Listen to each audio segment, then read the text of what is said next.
the butler if there's something you need. Delivery checklist. Oh, now here are some unexpected guests. What brings you to the Palace of Alcazarzaray? When I saw Kaveh, I almost thought it must be that time of month again.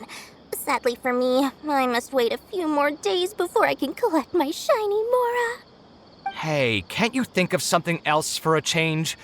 You are literally living in an objet d'art, and yet your mind is still fixated on nothing but Mora? What is the point of wealth, anyway? Is your happiness entirely dependent on your hoard of cold, emotionless Mora? That's exactly right. Mora is extremely valuable, you see. If you don't keep your mind on it, your Mora may just find its way to somebody else's pockets. If you ask me, this place is still way too empty. Just give me some time and I'll fill it to the brim with lots and lots of Mora. You're hopeless. Oh, so you have an actual reason to visit me? All right, let's hear it.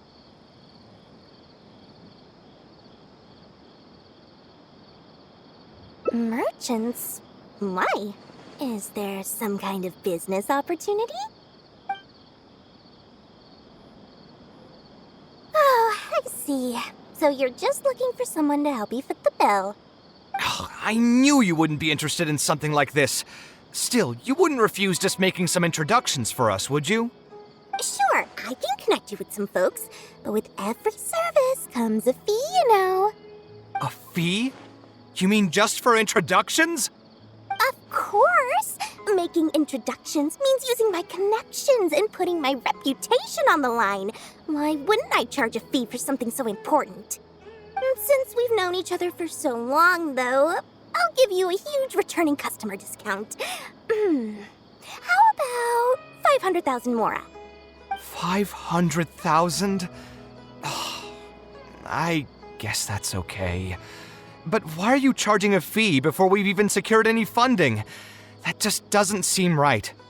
Besides, by helping us out, you'd be doing a great service to the public. Can't you take your mind off your Mora even for just 1 second and focus on something far more important?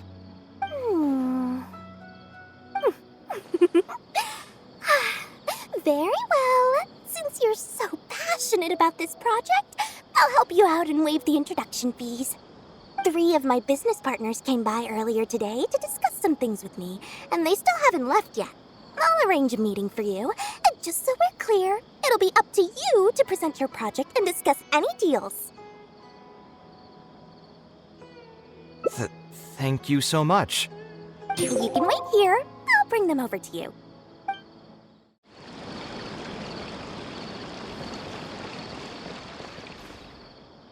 Dory gave us a brief introduction about the two of you.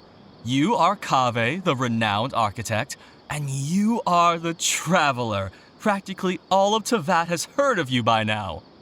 To be frank, I don't feel like there's an obvious business opportunity here, but since Dory took the time to introduce you, we can spend some time to have a conversation.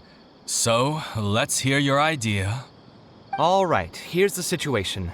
I've been commissioned to build a library in the desert, with the intended goal of allowing the desert dwellers to have more access to reading materials. So it's a public welfare project? Correct. Then the commission fees will likely be very low. You should be careful. I'm not too concerned about how much I'll get for the commission fees, actually. I'm fine with doing it for free. I just want to get this project rolling as soon as possible. We're just a little short on funding. So what? You can't possibly expect that we just cover the shortfall for you. Besides, what does a library in the desert have to do with us?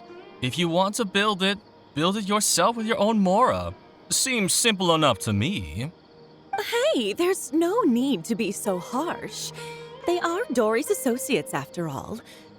Here, can you tell us a bit more about what we can gain from sponsoring this project?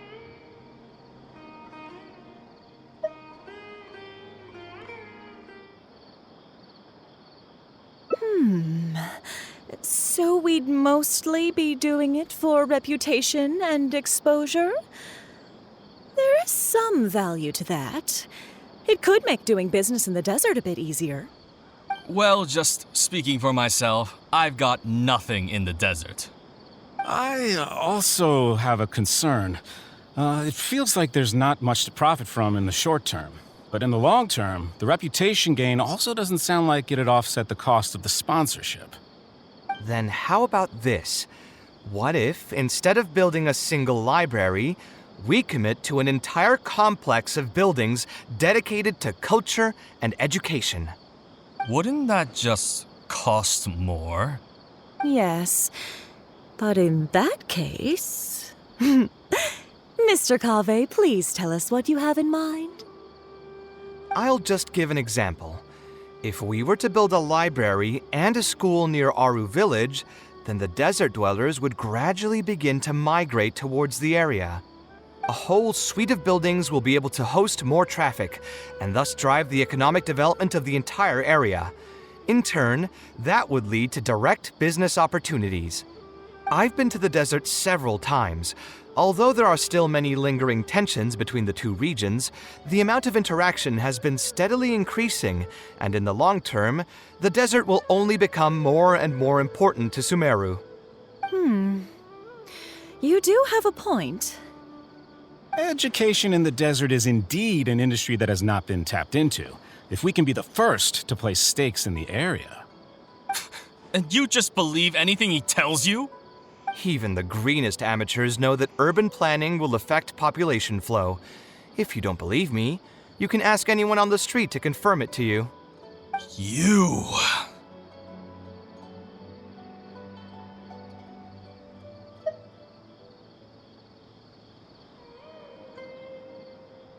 Wait, something just occurred to me. If we're going to build a library in the desert, Aru Village would obviously be the best place for it. But it seems we're not the only ones with our eyes on the village. I heard a rumor a while back saying a lot of land and buildings in Aru Village have already been secretly purchased by a big-name merchant. What? What? In other words, if we try to join the fray now, there won't be much left for us. If we want to build a suite of buildings focused on education and culture, Aru Village is the prime location. If we want to build it anywhere else, we'll have to deal with a far larger list of problems. It's not impossible, I suppose, but... Then there's no hurry. We can wait for Aru Village to develop more first and get into the market for expansion to other areas. But if you were to do that... Is there nothing else to discuss? Great timing! I pretty much heard all I want to hear. If there are no other urgent matters, I'll be on my way. I'll be off as well. If you have any new ideas, please feel free to reach out. It seems like the others are not interested in funding this, so no point in me doing this on my own. Let's revisit this another time. Hey, guys, wait! Well, what can I say?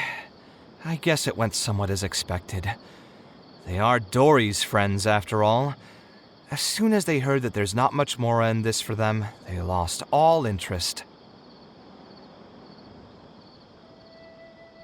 Yeah, it's just another day doing business with people. But I can never get used to that. Those people never think of anyone other than themselves. Looks like we'll have to figure out some other way to get the funding. Let's go. How did the meeting go? I want to talk about it. Delivery checklist.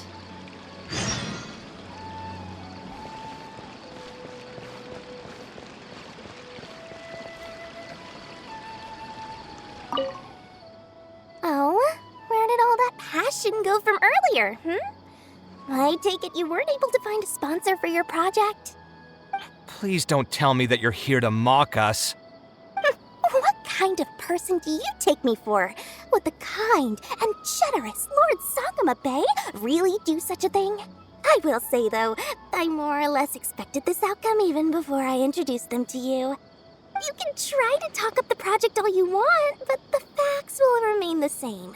This project is high investment with slow returns. No sane person would put their money into this.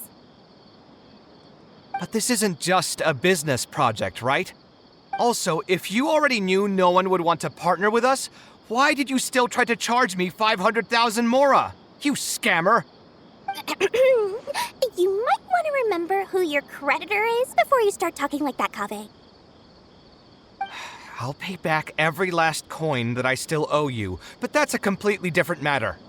Alright, since you're so devastated about this, I'll set you up for dinner with another big-name merchant. In fact, I'll be inviting the most famous merchant in all of Sumeru, so I'll be counting on your performance. What? Really?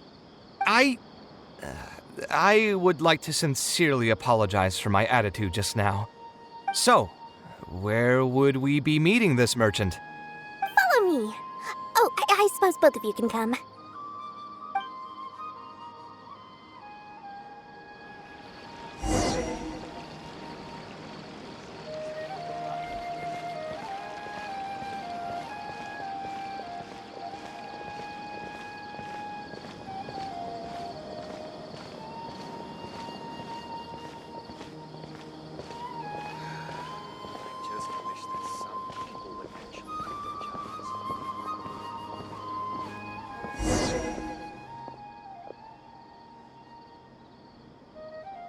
This is the place. You said you're going to introduce us to the most famous merchant in Sumeru. Well, where are they? You still don't get it, huh? The most famous merchant in Sumeru. Huh? So you meant yourself all along? Then why did you bring us here? Well, I've given it some thought, and that complex of education and culture buildings that you mentioned does hold some promise. It'll be a pretty big Mora sink, and I'll have to fund it all on my own, but that's not really a problem for me. Seriously? Where's this generosity coming from so suddenly? Are you trying to scam me again? The reasons are not important. What's important is that I'm willing to help you. However, you know just as well as me that once this project actually breaks ground, it'll start sucking Mora from my pockets like crazy. So, to cut costs... I get it. I won't charge any commission fees, and I'll take responsibility for the entire project. Splendid! Then let's sign the contract right away.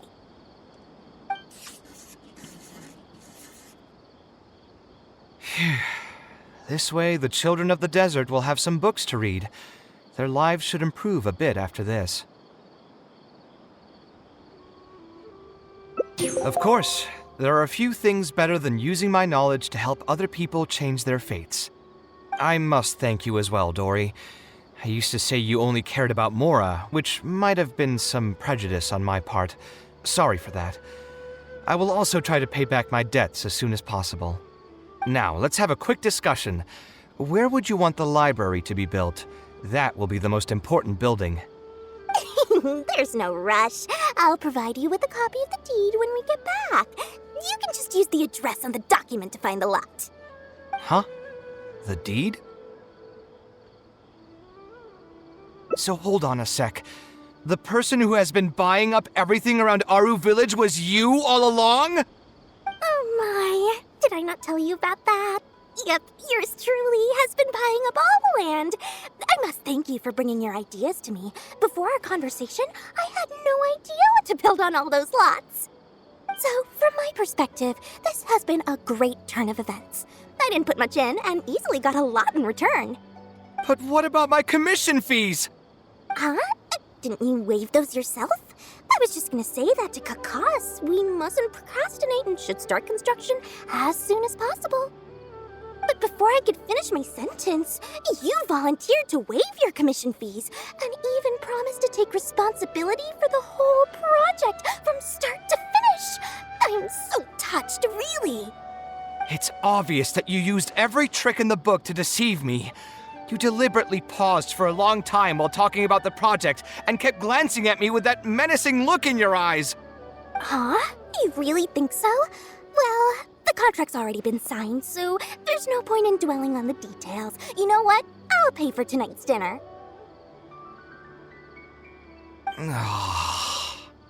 Fine, I'll drop the argument on the commission fees. But since you said you're paying for dinner, I'm going to order the best dishes and booze this place has to offer, and lots of it. Tonight, we're feasting until I've recouped my full commission fees.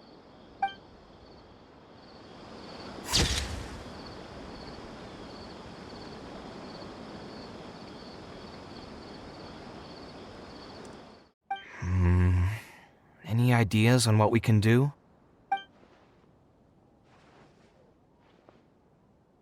A slightly different style. Give me a minute. Most architects would probably prioritize cutting costs and removing extra features in this situation.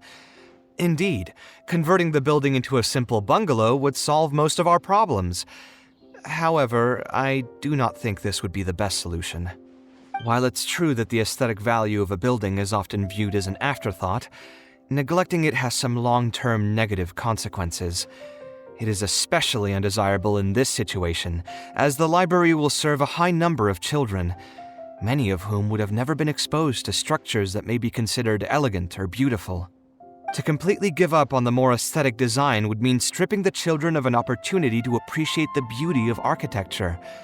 I share Badawi's sentiments in wanting to preserve a more complex design. However, if we can reduce the ornate aspects of the design while maintaining its fundamental elegance, which is to say we won't touch the arches and stone pillars but make changes elsewhere, this is definitely a first. To make up for the loss of regular details, we would need to put a lot of extra effort into the layout, lines, and color. I see. Would that really be okay? It just increases the difficulty of the design. You should feel lucky that out of all the architects in the city, you chose to approach me. Most of the others would have given up on this project by now. As for inspiration, I think I might have something in mind, but I'd need to visit the site to make sure. Where do you want this place to be built? Tell me the exact location. Aru Village. Although it wasn't my childhood home, I think it'll be the best site for such a building. Okay, then we can pay a visit to Aru Village. Is there something I can do for you? I've already caused you a lot of trouble before, and now you're revising the design again because of me. Which draft are we even on now? It's making me feel terribly guilty. Let me think. You said you used to be an Eremite mercenary, right? In that case, you could help us clear out some monsters that are blocking the way to Aru Village. We want to keep the roads clear, and reduce the loss of materials during transport to a minimum. If everything goes well, that'll help us save some Mora. All right, just leave it to me. If there's anything I'm good at, it's clearing out monsters. What are you waiting for, then? Let's pack up and get ready to go.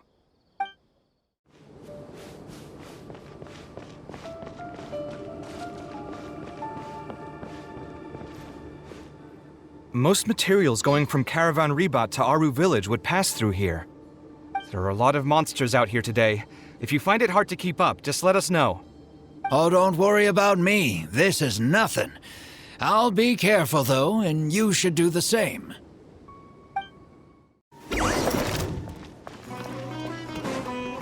Come at me! Ha! To! Kya! Hey-ya!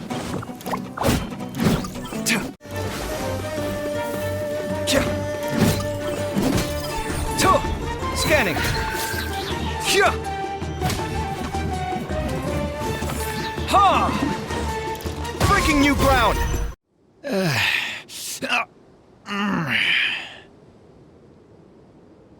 I'm fine. I've spent my entire life fighting these kinds of monsters in the desert, after all. They won't get the best of me. But it's one thing to fight against monsters, and another to fight against an old injury. It's something I picked up when I was young. There were many fights between mercenary brigades back then, and one day someone stabbed me in the back. I didn't think much of it back then, but with age, it's caught up to me. Few mercenaries get to enjoy their later years. Failing health tends to take the joy out of reputation and wealth, and many mercenaries never even made much of the latter to begin with. Is there someone you know who can help to look after you? Unfortunately, no. My wife passed away at an early age, and I don't have any children. Sometimes I'd close my eyes and realize most of my life story has already been written. I have many regrets about my past, but at the same time I also know that there were never many options for me in the first place. I joined the Eremites when I was young, and won many battles with them. My survival was more a matter of luck than actual ability. If at all possible, I want future children of the desert to have some more options in life. I don't want them to turn out like me. My apologies. The older we get, the more we tend to ramble. Seems like we've already cleared out most of the monsters. Let's hurry over to Aru Village.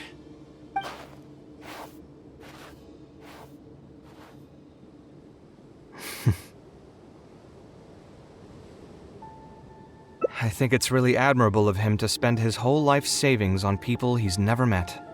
Maybe he's doing this out of natural kindness, a kindness that hasn't been eroded away by the struggles of his life.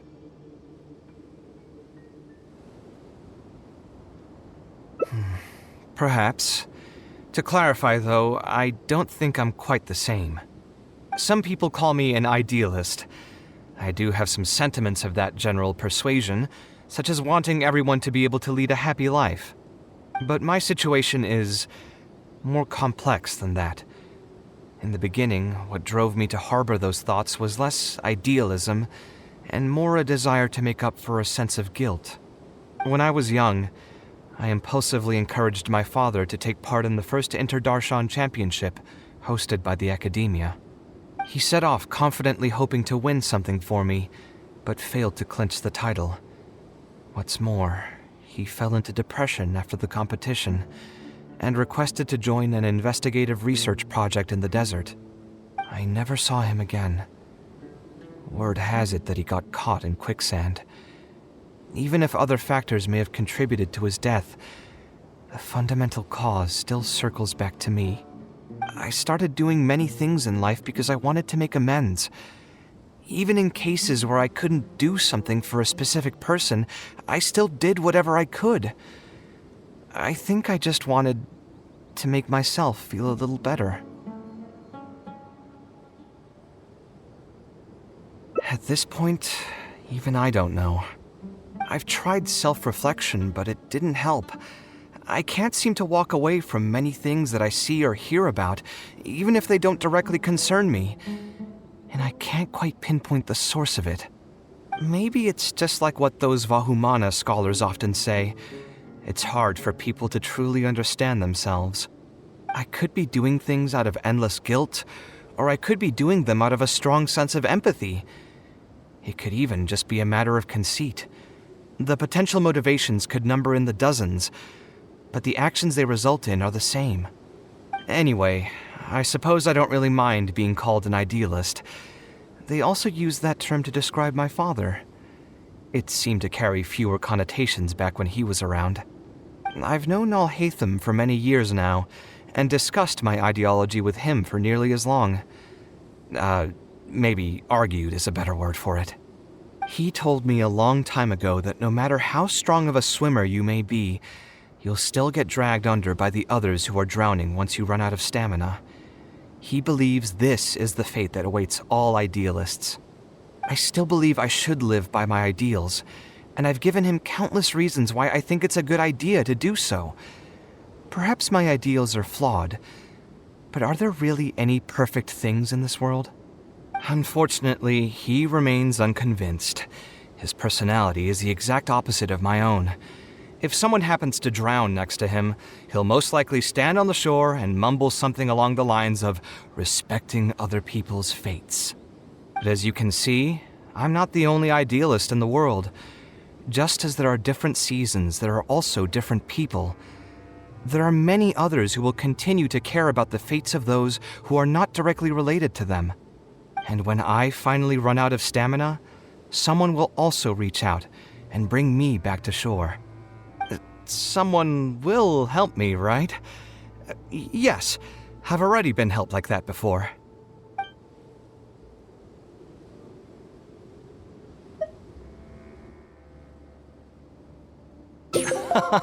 But you've helped me plenty already. If you didn't reach out to me, I would probably be passed out on the tavern table right now instead of talking with Badawi. Either way, I'm feeling much better than when you first found me at the tavern. I can feel inspiration already welling up inside of me. Maybe this will be just the opportunity I needed to create a whole new style. All right, let's head to Aru Village.